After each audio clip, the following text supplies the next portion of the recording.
दोस्तों, आज मैं लेकर आया हूं एक और डर से भरी कहानी, एक शानदार इंडोनेशियाई हॉरर मूवी जिसका नाम है घोस्ट रिजरेक्शन 2। तो चलिए बिना किसी देरी के शुरू करते हैं आज की भूतिया कहानी। कहानी शुरू होती है इंडोनेशिया के एक दूर दराज के पहाड़ी गांव से, जहां एक रहस्यमयी प्लेग यानी महामारी फैल चुकी है। इलाज की कमी की वजह से ज्यादातर गांव वाले मर चुके हैं। हालात इतने बिगड़ जाते हैं कि शहर से एक मेडिकल टीम भेजी जाती है। 5 लोग, जिनमें 2 पुरुष शवों को दफनाने का काम संभालते हैं और 3 महिलाएं इलाज का। टीम नाविक के साथ नदी पार करके घंटों पैदल चलती है और आखिरकार उस सुनसान गांव में पहुंचती है। लेकिन जैसे ही वो गांव में दाखिल होते हैं, उन्हें कुछ अजीब नजर आता है। हर घर के दरवाजे पर लाल रंग के क्रॉस बने हुए हैं। मीरा, जो टीम की सदस्य है, उत्सुकता से पूछती है, ये लाल निशान क्यों हैं? नाविक गहरी सांस लेकर कहता है, इन घरों में अब कोई नहीं रहता। यहां के लोग मर चुके हैं। चारों तरफ सन्नाटा, हर घर पर लाल निशान और हवा में एक अजीब डर का एहसास। किसी को अंदाजा नहीं था कि असली डर अब शुरू होने वाला है। वार्ड में पहुंचते ही टीम देखती है कि पूरा वार्ड संक्रमित लोगों से भरा पड़ा है। संसाधन कम है, लेकिन मौतें बढ़ती जा रही हैं। पास ही मुर्दा घर में लाशों का ढेर लगा हुआ है। एक दिन मीरा लाशों की सड़न को रोकने के लिए वहां मौत बॉल रखती है। तभी एक गेंद लुढ़क कर दूर चली जाती है और फिर अचानक वापस लुढ़क कर उसके पास आ जाती है। मीरा घबरा जाती है, ये वापस किसने फेंका?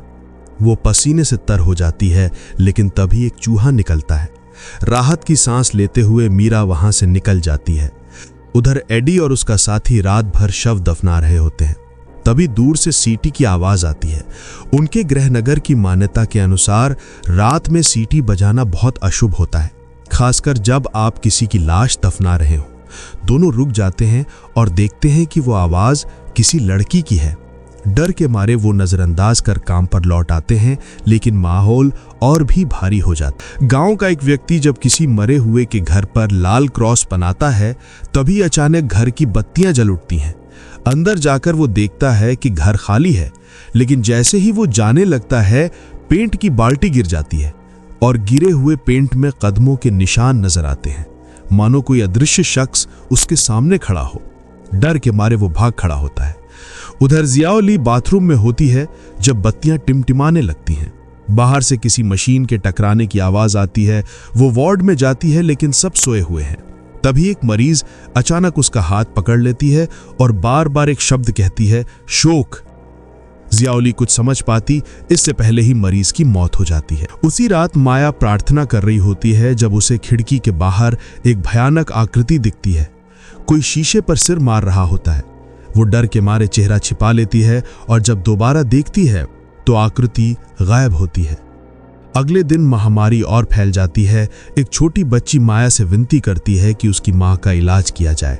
काम के बोझ से माया मना कर देती है, लेकिन मीरा को दया आ जाती है और वो शाम को उसके घर जाने का वादा करती है।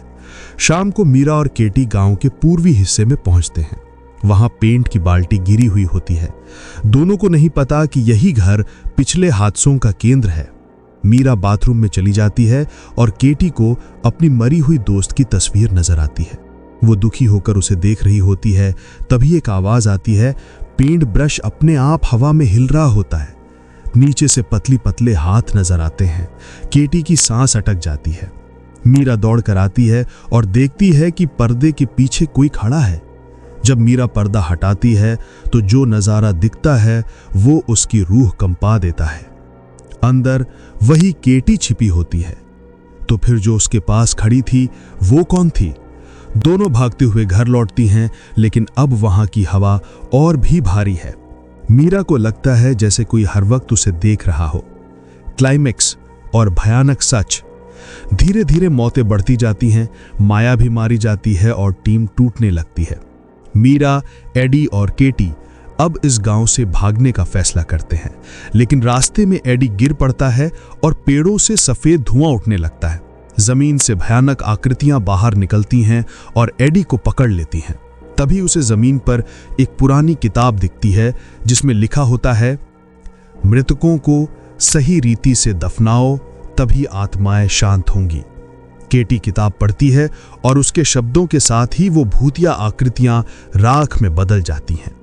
तीनों किसी तरह नदी किनारे पहुंचते हैं। नाव उनका इंतजार कर रही होती है। जाते जाते उन्हें एक बात समझ आती है, हर जगह के अपने रिवाज और वर्जनाएं होती हैं।